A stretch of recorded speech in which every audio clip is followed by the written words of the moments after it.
Mungkin yang paling tua di sini adalah Pak Thomas sama Ibu, begitu ya. Lantas yang kedua usianya yang muda adalah, yang lebih muda maksud saya Pak Neraha mungkin ya. Kalau saya kan masih lebih muda, saya baru 46 tahun ya. Kira-kira percaya nggak umur saya 46 tahun?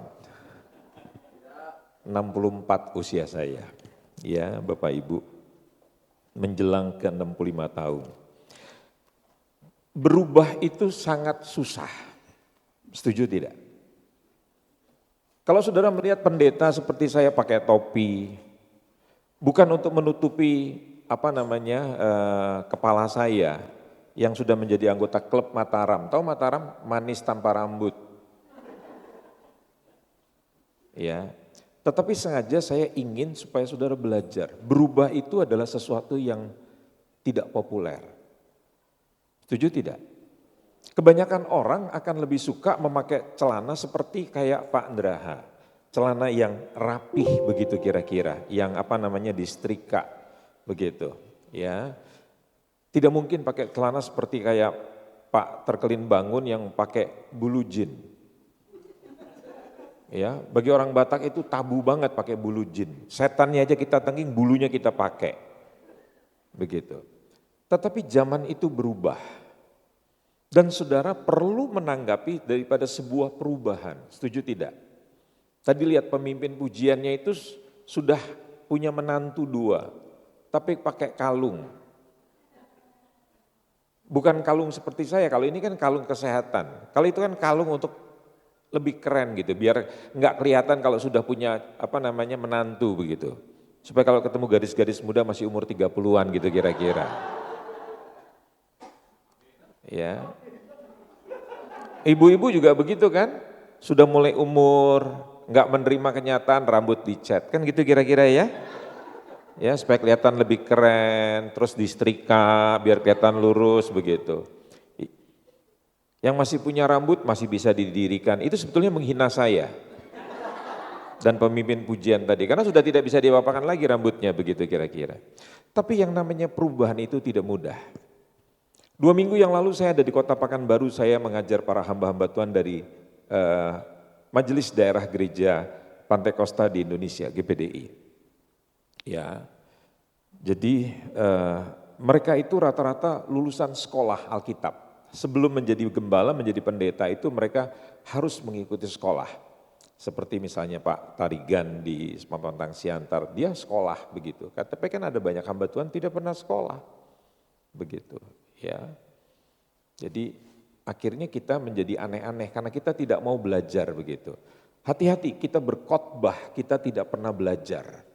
Nanti malam saya akan mengajar tentang 5 hal yang sebetulnya dalam hidup ini saudara tidak perlu pedulikan, tidak perlu memikirkan, sehingga itu akan menimbulkan kesulitan dalam diri saudara. Saya tidak akan berbicara nanti malam tentang keluarga, karena yang hadir nanti malam itu sangat umum sekali, ada jemaat di tempat ini, ada pekerja daripada gereja di tempat ini juga begitu. Jadi akan menjawab, dan itu juga menjawab kebutuhan saudara, seperti tadi pagi saya coba posting. Ya, saudara nggak perlu pusing dengan omongannya orang, nggak perlu memikirkan omongan orang, karena mereka sendiri bicara juga tanpa berpikir. Begitu, bisa ngerti nggak? Ngapain saudara pusing dengan omongannya orang? Nah itu salah satu yang akan saya bahas nanti malam dalam KKR jam 7 sampai dengan jam 12 malam. Sampai jam 9, oh puji Tuhan. Saya bicara lama juga nggak dibayar kan nggak apa-apa. Ya kemarin saya ngajar di perusahaan, 1 jam saya dibayar 21 juta loh. Ya itu biaya saya mentraining sebuah perusahaan. Tapi di sini kan cuma dikasih apa tadi? Ya terus terang tadi saya di hotel mau makan Pak Thomas, saya lihat makanannya itu sangat lebih mewah makan di Pematang Siantar di tempatnya Pak Tarigan itu. Saya sedih sekali melihat hotel itu hotel bintang 7 atau bintang berapa begitu ya. Nah di jalan saya lantas bilang sama supirnya, siapa tuh Bu nama supirnya? Robin Hood tadi itu ya. Saya bilang sama Robin, kita cari makan dulu Bin, di mana makanannya enak? Enggak usah Pak katanya begitu. Di sekretariat sudah ada makanan Pak, lengkap Pak, banyak begitu. Begitu saya mendarat di sekretariat, saya tidak lihat makanan tapi perjamuan kudus yang saya lihat di situ. Tadi katanya kuenya banyak Bu, tapi karena maklum yang datang orang-orang Batak, bersih lah itu semuanya. Ya, karena kan orang Jawa itu kalau makan kan cuman begini ya. Lihat orang di Sumatera Utara kalau makan. Ya kan kayak eskavator begitu kan kira-kira begitu. Jadi tadi saya lihat mau dimakan apa yang dimakan, cuman lemper tinggal beberapa helai saja, roti-roti tinggal remah-remah begitu ya. Nah, terus tadi dibelikan lontong begitu kira-kira. Jadi ada kekuatan sedikit lah saudara, puji Tuhan. Sebelum saya bicara tentang seks, karena saya lihat wajah-wajah saudara sudah sangat berharap sekali tentang apa gimana. Ada yang bertanya tadi pada saya, posisi yang paling bagus itu bagaimana Pak katanya. Duduk atau berdiri, di atas atau di bawah begitu ya. Itu pertanyaannya horor begitu semuanya ya. Gitu. Nah saya khawatir, loh tadi ada pemain-pemain keyboard, mereka sudah diraibkan Tuhan atau gimana kira-kira? Hah? Oh ya nggak apa-apa, biar aja masuk, biar mendengar begitu. Mungkin ilmunya lebih pintar mereka daripada Bapak Ibu yang ada di sini. Ya kelihatannya mereka polos-polos begitu, mereka lihai sebetulnya begitu. Cuman mereka ngalah aja sama kita semua. Kenapa? Kita dianggap tua-tua itu rada-rada bodoh gitu kira-kira. Semua kita bisa googling. Ya, apapun pertanyaan kita bisa di googling, tapi satu yang tidak bisa di googling di dalam di dalam kita punya internet, yaitu apa? Siapa jodoh kita? Itu nggak bisa dijawab. Betul nggak? Mbah Google nggak bisa menjawab. Nah, 33 tahun teman saya di Pekanbaru kemarin seorang pengusaha yang sukses menikah. Dia baru mengikuti seminar pada malam itu dan besok paginya dia berangkat dan siangnya dia sampai di Jakarta, kemudian malamnya dia menginap dan besok paginya dia telepon lagi. Nah, saya dijemput sama istri dan anak-anak menantunya. Di jalan istrinya berkata begini, Pak Andreas saya sudah menikah 33 tahun. Belum pernah suami saya kalau dia datang di satu daerah, dia berkunjung, dia telepon saya atau WA saya minimal. Jadi kalau dia sudah datang pagi, nanti malam baru dia akan WA. Mas saya udah di hotel, begitu kira-kira. Udah gitu aja, mas saya sudah di hotel. Nggak ada percakapan apa-apa lagi. Tapi yang ajaib Pak Andreas, kemarin waktu dia mendarat, masih di Bandara Soekarno-Hatta di Jakarta. Dia telepon saya begini, yang aku udah tiba. Ada kata yang, saya tanya sama ibu itu, yang itu apa goyang atau dayang? Sayang Pak gitu. Terus begitu di hotel dia telepon lagi, sekarang aku sudah di hotel, aku mau pergi makan, mama makan ya sama anak-anak, jangan sampai gak makan ya sayang. Wah itu rasanya Pak, Gunung Kerinci itu rasanya mau meledak Pak katanya begitu. Karena kan di Pekanbaru itu kan dekat dengan Gunung Kerinci begitu. Kalau mungkin kita di Sumatera Utara ini kan dekat sama gunung Sinabung sama Sibayak begitu. 33 tahun tidak pernah mengucapkan kata sayang. Ya. Jadi untuk berubah itu adalah sesuatu yang sangat sukar sekali. Kemarin Ibu Intan bertanya pada saya, Pak Andreas berapa tahun menikah? Saya baru menikah dengan istri saya, usia pernikahan saya tahun lalu 36 tahun. Tapi tahun lalu istri saya sudah selesai tugasnya di dunia dan dia pulang ke rumah Bapak di surga. Ada yang mau ikut? Kalau mau ikut saya doakan sebentar. Begitu. Ya. Jadi saudara dikasih Tuhan, pernikahan itu adalah sesuatu yang harus saudara mengerti. Slide-nya sudah bisa, diklik lagi. Pernikahan itu bukanlah masalah feeling, perasaan, suka atau tidak suka. Tapi pernikahan itu adalah masalah komitmen seumur hidup.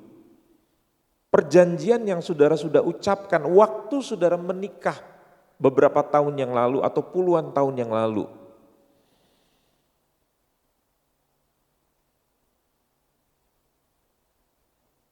Tadi saya tanya pada istrinya Gembala Tarutung berapa usianya, sekarang berusia 30 tahun. Lebih muda daripada anak saya yang sulung yang pertama. Dan dia sudah punya anak berusia 10 tahun, karena menikahnya 19 tahun. Ya, itu perbedaan antara orang yang tinggal di kota besar dengan tinggal di kota kecil. Ya, di kota kecil karena tidak ada kerjaan, ya begitu. Kalau di kota besar itu banyak pekerjaan begitu ya. Dan tidak heran kalau orang di kota kecil anaknya banyak karena memang nggak ada yang dikerjain lagi. Kok saudara ketawanya lucu ya? Itu kan fakta kan, itu realita kan, begitu kira-kira. Salah? Tidak salah. Begitu. Apalagi yang tidak ada listrik, yang pelayanannya di kebun-kebun begitu kan, di daerah apa namanya Aceh, itu kan kira-kira begitu kira-kira ya. Nggak apa-apa ngerjain istri, nggak apa-apa, bagus itu.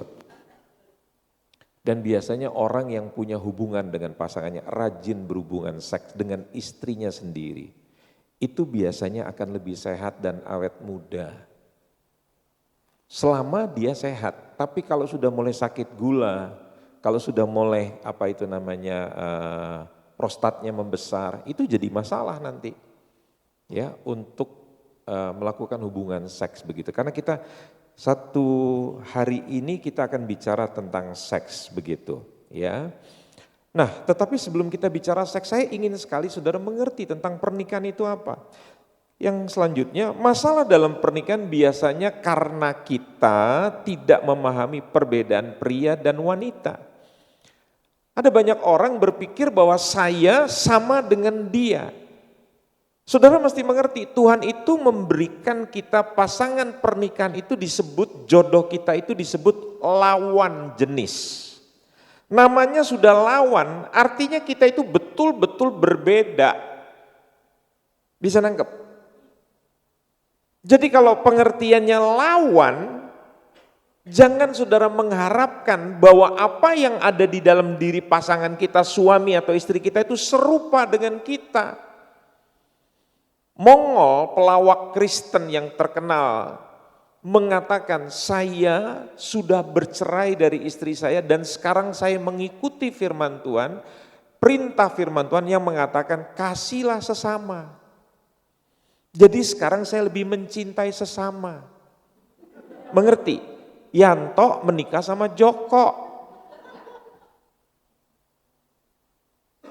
Ya, Tiurma menikah dengan Boru Aritonang. Mengerti saudara? Benar apa tidak menurut firman? Tidak benar. Itu pelawak ngaco. Ya, sekalipun dia khotbah di gereja 1 jam saja, tapi itu pelawak yang tidak benar.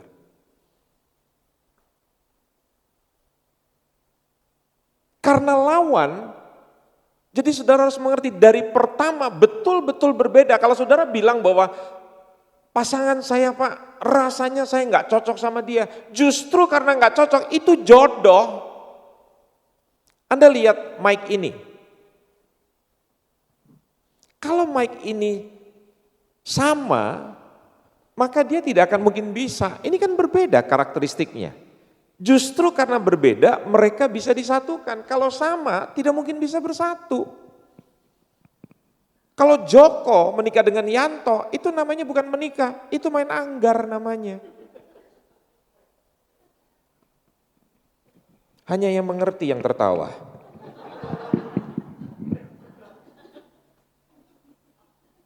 Yang tidak tertawa, tanya pada yang tertawa, kenapa kamu tertawa? Pendeta-pendeta ini kalau bicara seks semangat ya, gitu kira-kira ya. Apalagi yang sudah tua-tua ini sudah mulai semangat. Maksud saya selain Pak Thomas ya begitu kira-kira.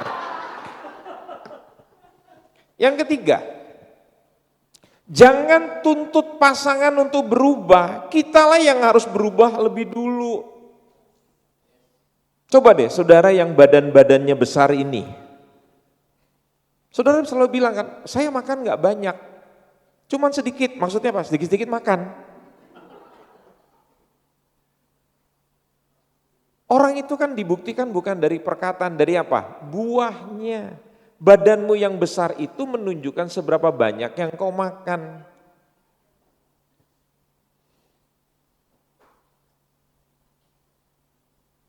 Kalau orang makan tidak banyak, tidak mungkin.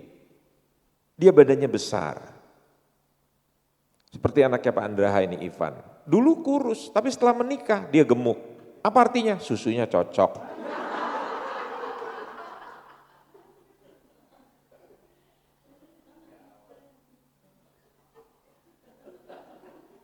Ya katanya kalau di tebing ini ada apa cap 3 susu, cap 3 sapi ya katanya begitu. Ya. Saudara jujur aja, untuk mempunyai badan yang ramping seperti pengkhotbah di depan sini, itu kan makannya diatur. Setuju tidak? Anda tidak akan bisa berpenampilan yang rapih, berpenampilan itu kalau badan Anda bawahnya melendung, gak bisa. Orang berpikir Anda hamil. Maaf saya nggak nyindir ya, saya cuma nyinggung aja sama saudara. Di sini kan ada Pak Dokter, dokternya ada beberapa Pak Dokter, ada Pak Dokter Thomas, ada Pak Dokter Hutman. Mereka mengerti kesehatan. Dokter jantung saya mati di usia 49 tahun. Dan badannya menjadi percobaan untuk jantung di Indonesia. Kenapa? Karena badannya itu besar sekali, 129 kilogram. Dan saya hanya mengalami 3 kali pemeriksaan dari dokter jantung yang terkenal di Harapan Kita di Jakarta. Dia mengatakan pada saya, Pak Anjas mesti jaga kesehatan. Kolesterolnya di ambang batas, tapi yang lainnya bagus. Tapi suster yang mendampingi dia tertawa. Dokter cuma bisa ngomong. Dan benar, tahun depan dokter itu mati. Kenapa? Karena dia merasa dia tahu obat begitu. Tapi dia tidak pernah hidup menyangkal diri. Dokter ini Kristen loh saudara. Made in Sumatera Utara. Dari tanah Batak. Bisa mengerti? Enggak ada yang sakti. Coba bilang pada sebelahnya, berubah itu sulit. Setuju enggak? Sakit itu kan paling bagus. Sakit itu apa tujuannya? Untuk kita berubah, betul enggak? Dan ternyata berubah itu mudah apa tidak? Tidak. Itu sebabnya jangan suruh orang berubah. Kita yang harus berubah. Bisa saja sebentar saudara pulang sudah bilang, pendetanya kayak koboi ya, pakai topi, pakai gelang. Tadi saya mau ikut Pak David pakai kalung yang lebih keren gitu, gambarnya tengkorak begitu kira-kira. Tapi nanti orang khawatir ini bukan pendeta, malah dianggapnya ini preman begitu kira-kira. Artinya apa? Melihat sebuah perubahan kita itu tidak nyaman. Yang perlu berubah bukan orang lain, kita yang berubah. Pada waktu saudara berubah, orang lain akan menanggapi perubahan kita. Ingat, di dalam pernikahan, motonya itu bukan better me. Bukan saya yang harus menjadi lebih baik, diklik slide-nya. Tetapi better we. Klik satu lagi Pak. Ya, ada sambungannya, dalam slide itu masih ada sambungannya. Ya. Jadi bukan better me, tapi better we. Kita, harus kita sama-sama. Oke, berubah slide lagi.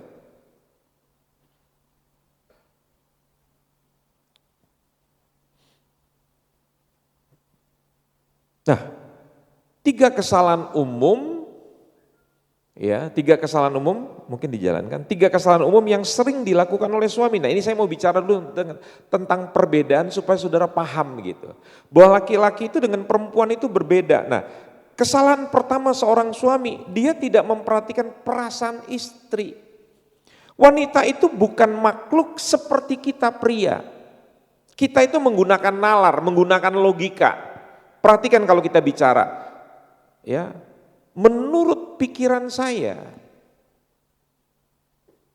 kalau perempuan mengatakan, kalau saya merasa, nah itu perempuan. Tapi sekarang saya suka aneh mendengarkan ada pria yang mengatakan, mah perasaan saya nggak enak. Itu laki-laki yang ngomong. Artinya apa? Laki-laki sekarang sudah mulai terpengaruh menjadi makhluk yang perasa. Tidak lagi menggunakan nalar, lebih banyak mengetengahkan emosi. Saudara tahu kalau manusia emosinya di depan, akal sehatnya di belakang, itu dia menjadi orang yang sangat tidak berakal budi. Justru perasaan itu kata kitab Yeremia, itu adalah penipu, tidak bisa dipegang. Apa yang saudara rasakan itu bukan sebuah kenyataan, itu yang harus saudara mengerti. Perasaan saudara bukan realitas hidup saudara. Saudara merasa kok rasanya mau hujan, ternyata tidak hujan. Saudara naik pesawat, kemarin itu stewardessnya, pramugarinya bilang begini, para penumpang, saya meminta untuk Anda menggunakan sabuk keselamatan, katanya begitu, safety belt itu. Karena sebentar pesawat akan turun dan akan mengalami goncangan. Dan lampu sudah menyala, semua orang tiba-tiba diam. Itu perasaannya pilot, dia kendalikan, dia kasih tahu pada pramugarinya. Tetapi saya merasakan tenang, sementara yang di sebelah saya tidak tenang. Nah, perasaan siapa yang harus dipegang? Hidup kita tidak pernah berdasarkan perasaan, kita harus berdasarkan kebenaran atau berdasarkan logika yang sehat. Kejatuhan kita sebagai seorang suami, sebagai seorang hamba Tuhan terlalu menggunakan perasaan. Padahal perasaan itu belum tentu benar, itu yang harus saudara mengerti. Yang kedua, ini slide-nya rusak atau gimana?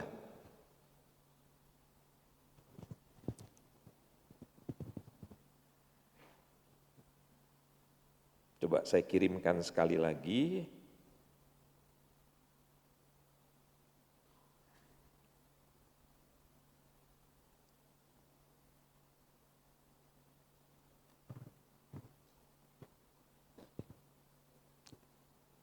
Mohon maaf sebentar ya, saya coba akan kirimkan buat ke...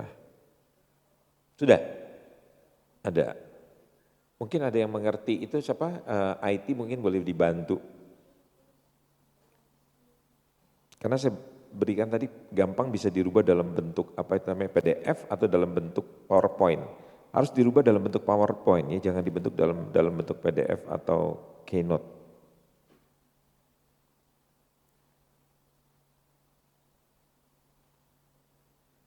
Oke, kita lanjut.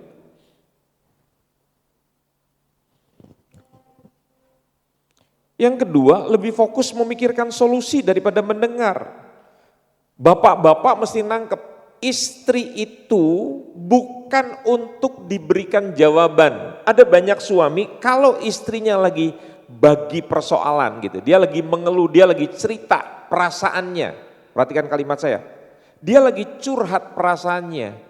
Dia enggak butuh jalan keluar, dia enggak butuh pengarahan. Kita ini makhluk logika laki-laki. Kita selalu kalau mendengarkan sebuah masalah, kita sudah buat 1, 2, 3 jalan keluarnya apa. Gini loh mah, itu perempuan enggak butuh. Perempuan cuman butuh didengar. Jadi Anda cuman bahasa tubuh Anda mesti begini. Oh, gitu ya mah. Oh, Dia lagi cerita lucu, wajah Anda gini. Walaupun Anda nggak ngerti lucunya di mana begitu kira-kira. Tapi dia pengen didengar. Nggak perlu diarahkan 1, 2, 3 apa, nggak perlu, dengerin aja. Sampai dia selesai, percayalah masalah dia akan selesai secara otomatis. Karena wanita tuh butuh telinga, butuh bahu kita. Bukan butuh butuh mulut kita. Ada seorang pasien saya, konselor saya. Ya, saya konselor, pasien saya itu disebut konselor. Tadi pada waktu saya duduk di situ, tantenya sudah WA saya, Mak, keponakan saya suaminya masih main gila. Jadi sekarang menantu saya keponakan saya depresi. Benar, pada waktu saya duduk di situ, tadi pas saya lagi lihat bahan. Dia bilang, Pak aku mesti telepon sekarang. Nanti kalau sudah saya telepon, kalau sudah ditelepon, saya nggak perlu berikan pengarahan apa-apa, dengerin aja. Dia butuh wadah untuk didengarkan. Pendeta itu, konselor itu nggak perlu banyak memberikan arahan kepada, terutama kalau pasiennya itu perempuan. Ingat ya kalau kita pendeta laki-laki, jangan mengkanseling pasien perempuan dalam jarak dekat. Jadi kalau mau konseling pakai telepon. Kalau mau berhadapan, selalu datang dengan istri, atau kalau tidak biarkan istri yang melayani. Laki-laki pendeta-pendeta jangan kegatelan. Daud saja yang sakti bisa jatuh. Ini model-model laki-laki begini yang masih setengah sakti begini. Ya, nggak usah merasa hebat deh, yang sakti aja jatuh kok. Betul nggak? Apalagi model-model di belakang yang gendut-gendut begini, aduh. Bisa nangkap maksud saya? Mengkanseling itu ada ilmunya, ada aturannya. Tidak bisa sembarangan saudara-saudara. Makanya banyak hamba Tuhan di Medan itu jatuh karena mengkanseling jemaat. Istri orang dimakan, anak gadis orang dimakan. Itu bukan pendeta, bajingan itu namanya. Maaf kata-kata saya kasar, karena itu dipakai dalam kitab bilangan, bajingan. Jangan jadi pendeta-pendeta yang gak benar. Kalau Anda mau jadi pria yang seperti begitu, jangan jadi pendeta, lebih baik Anda jadi penjahat. Ya. Yang ketiga, seringkali setelah bicara suami pergi tanpa beri kepastian jawaban. Istri itu kalau bicara memang didengarkan, tetapi kalau dia mendapatkan jawaban, jadi gimana Pak? Pergi. Itu sangat membuat hati perempuan menjadi jengkel. Coba deh saudara belajar, waktu istri kita itu memilih kita menjadi pasangan hidupnya. Kebanyakan laki-laki itu bentuknya tidak ganteng. Bentuknya tuh kayak ombus-ombus begitu loh. Kayak pohul-pohul begitu. Tapi kenapa wanita yang cantik mau memilih pria yang jelek? Ternyata karena pria jelek itu penuh perhatian, mau mendengarkan. Setuju tidak? Belum menikah, yang pria itu selalu begini. Oh iya, minum es kelapa satu batok 2 sedotan. Stay fokus. Tapi lihat sudah menikah, masih minum es kelapa 1 batok, tapi matanya coba lihat. Laki-laki enggak lihat istrinya lagi, tapi dia lihat apa? Istrinya orang. Nah itu, saya senang lihat yang laki-laki pada tertawa semua. Itu kan masalah saudara, betul enggak? Harus fokus kepada istri, walaupun sudah menikah, jangan terbiasa kalau makan minum itu matanya kemana-mana belanja gitu.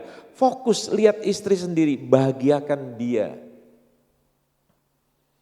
Saudara tahu apa yang sudah lakukan pada pasangan saudara itu dilihat oleh banyak orang, dilihat oleh anak-anak terutama. Kalau saudara sudah punya anak, anak itu akan melihat. 2 hari setelah istri saya meninggal, dimakamkan, anak saya yang sulung, 33 tahun, dia menulis di dalam IG story-nya. Dia mengatakan yang gini, ayah dan ibu saya sama seperti manusia lain pada umumnya. Mereka bukan manusia yang sempurna. Tapi dari semenjak saya kecil, perhatikan kalimatnya, dari semenjak saya kecil hingga saya dewasa meninggalkan rumah, belum pernah saya melihat papa mama saya kalau konflik, mereka saling meninggalkan. Saya enggak pernah tinggalkan ranjang, saya enggak pernah tinggalkan kamar, saya tidak pernah tinggalkan rumah. Kami kalau konflik tetap satu ranjang. Pernah sekali saya konflik tinggal satu ranjang. Saya menghadap ke Gunung Sinabung, dia menghadap Gunung Sibayak. Dan saudara tahu, itu pertama kali dan terakhir kali saya rasakan bahwa ternyata kalau kita tidak menyelesaikan konflik, itu membuat saya tidak bisa tidur. Istri saya bisa tidur, tapi saya nggak bisa. Ya, firman itu tidak pernah salah. Jadi itu 3 kesalahan yang dilakukan oleh seorang suami. Sekarang 3 kesalahan yang sering dilakukan oleh istri. Ini kesalahan umum. Yang pertama, istri itu suka memberi petunjuk tanpa diminta. Ya maksudnya sih baik, menunjukkan perhatian. Tapi bagi suami itu merasa seperti dikontrol gitu loh. Sebentar-bentar istri suka telepon, papa di mana? 13 derajat lintang utara, 11 derajat lintang selatan. Nanti sebentar lagi telepon, papa di mana sekarang? Maksudnya baik, memberikan perhatian, tapi suami itu tidak suka sebentar-sebentar di telepon itu tidak suka.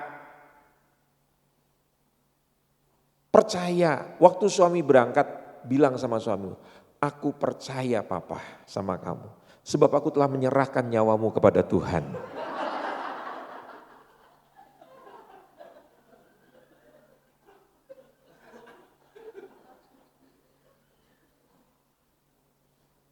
Jangan dikontrol, suami itu adalah makhluk yang tidak suka dikontrol.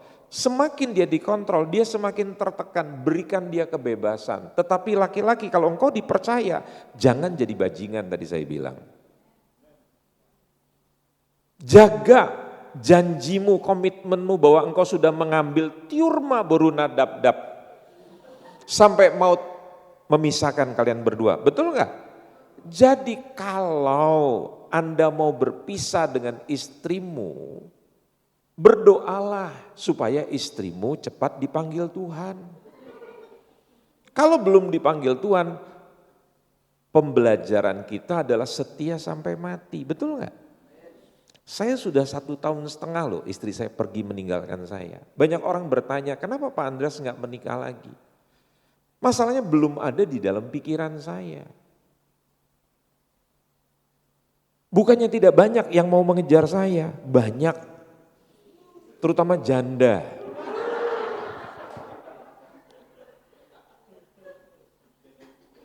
Ya. Dari umur 30-an sampai umur 53 yang paling tinggi.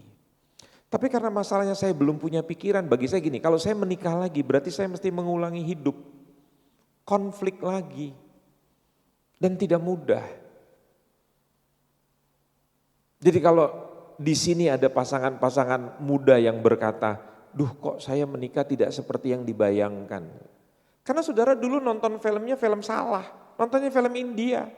Saya berpikir kalau menikah itu akan nyanyi, nari, puter tiang, kejar-kejaran. Tumbar miri jahe. Kalau pernikahan itu hanya isinya ketumbar, kemiri dan jahe, betapa mudahnya pernikahan itu. Betul enggak? Bayangkan saudara menghadapi istri saudara yang tiba-tiba ngomong sambil nunjuk-nunjuk. Percuma kau khotbah di mimbar. Kau macam bodat. Bayangkan istri pendeta kayak preman di Medan. Suaminya ditunjuk-tunjuk seperti begitu saudara. Itu suaminya rasanya sudah kusalibkan kau nanti, kusalibkan kau nanti. Coba bayangkan, rumah tangga pendeta itu kalau berantem itu mengerikan. Kutengking kau. Istrinya bilang, kupatahkan dalam nama Yesus. Mendingan jemaat kan kalau berantem itu nggak ada kosakata, nggak ada kata-kata seperti begitu. Hamba Tuhan kalau berantem itu mengerikan sekali. Dari mana saya tahu? Kan banyak hamba-hamba Tuhan kanseling dengan saya. Jadi saya sampai kaget-kaget itu mendengar kayak seperti begitu. Jadi ibu nggak perlu, apalagi kalau Anda naik mobil. Kan istri suka, papa. Itu suamimu. Engkau naik pesawat, saya tanya, kenal nggak sama pilotnya? Hah? Pesawat goncang, engkau teriak, bang, hati-hati bang, rem bang. Hah? Engkau bilang begitu nggak sama pilotnya? Engkau naik bis Sampagul, engkau ribut nggak? Diturunin lo di Danau Toba. Engkau nggak kenal sama si Ucok supir Sampagul itu, betul nggak? Engkau percaya saja, sampai nanti pasti sampai di Lampung nanti, betul nggak? Kita sama suami, papa, belok kanan pak, kiri. Engkau istri bukan kondektur. Amin bapak-bapak. Wow, suka kali aku sama pendeta ini. Membela kaumnya gitu kira-kira ya. Hal kedua yang tidak disukai oleh suami, ibu-ibu dengar. Suka mengeluhkan suami di hadapan orang lain. Nanti habis acara ini, ibu-ibu pasti ngeriung nih, kumpul nih. Macam suamiku si Dr. Hutman itu, pasti begitu dia. Suka